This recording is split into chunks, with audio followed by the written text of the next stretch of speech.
اللهم صل وسلم وبارك على سيدنا محمد. عاملين ايه؟ اكله محبوبه طبعا في كل بيت، وطبعا مش شرط نعملها في المناسبات، بس ممكن نعملها عادي في اي وقت وباسهل طريقه، وهنعملها بطريقه حلوه جدا. اول حاجه دلوقتي معايا، حطيت دلوقتي حله معايا سمنه وحطيت شويه زيت. هنشوح اول حاجه اللحمه. انا كان عندي لحمه يعني عادي نص كيلو او كيلو. شوحي كده مع السمنة اللحمة. بتبقى طبعا بتدي نتيجة، الشوربة بتطلع حلوة جدا لما بتشوحي اللحمة الأول كده في الزيت، بتدي شوربة حلوة جدا. هنا بقى دلوقتي حطيت بقى ايه، جزراية. زي ما انتم شايفين كده حطيت جزراية، وحطيت بقى حبهان ورق لوري كده. زي ما انتم شايفين بيدوا طعم برضو وريحة حلوة في الشوربة، والجزر كمان. طبعا البصل قطعته بقى 4 كده زي ما انتم شايفين. ممكن تقطعي البصل زي ما انت عاوزة، بس طبعا البصل لما بقطعه 4 طبعا بيبقى في الشوربة بتتاكل حلوة جدا. زي ما انتم شايفين اهو ابتدى خد لون وتشوح اهي.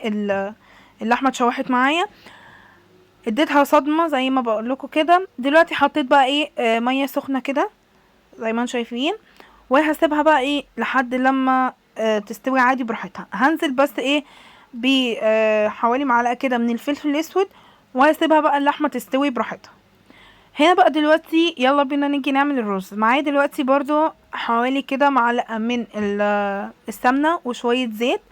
هنزل بقى اول حاجه الرز طبعا هنعمله.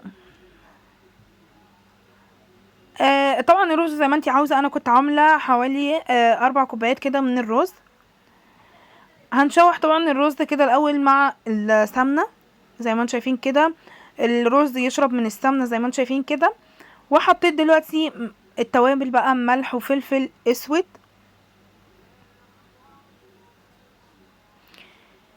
هنا بقى معايا اللي هي مرقه اللحمه اللي انا كنت جايباها من عند تحابيش دهب. طبعا مرقه اللحمه حلوه جدا عنده.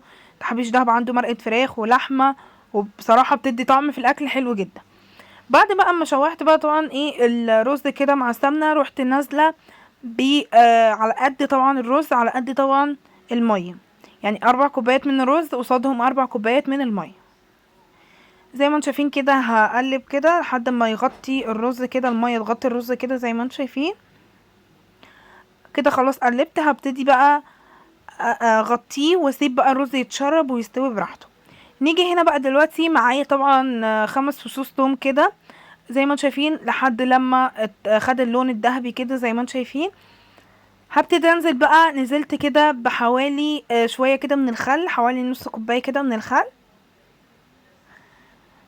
زي ما انتم شايفين كده. وانا كنت ضربة بقى عصير طماطم، يعني 5 طماطميات كده ضربتهم، وحطيت معلقة من الصلصة الخام. وكده الصلصة بقت سيبها بس ايه لحد لما الصلصة تاخد لون. هنا بقى دلوقتي كنت محمصة بقى شوية عيش، حمصته في الفرن. وحطيت دلوقتي هنا توم يعني اي صينية عندك بايركس، رحت حاطة على العيش شوية توم. والشوربة طبعا بتاعة اللحمة رحت حاطة على العيش كده زي ما انتم شايفين، عشان العيش يبقى طري معايا ما يبقاش ناشف. غطيت طبعا عشان العيش يبقى طري معايا. هنا بقى دلوقتي اللحمة كده استوت معايا، عايزة بقى اديها تشويحة حلوة جدا في الفرن.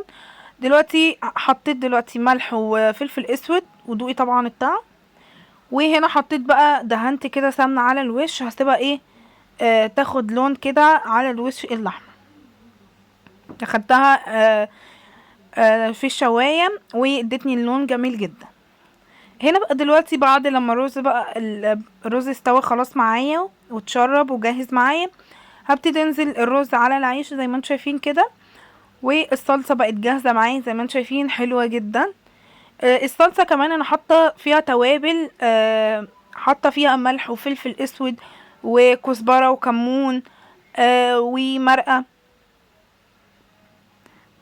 بتدي كمان لما تحطي التوابل دي في الصلصه بتبقى طعمها بجد حلوه جدا. هنا زي ما انتم شايفين كده حطيت بقى على الرز الصلصه كده زي ما انتم شايفين. اخر حاجه بقى هنا اللحمه ادت لون حلو جدا لما حطيتها شغلت عليها الشوايه، واللحمه كمان مستويه وحلوه جدا. يلا ما تنسوش تعملوا اشتراك وتعملوا لايك.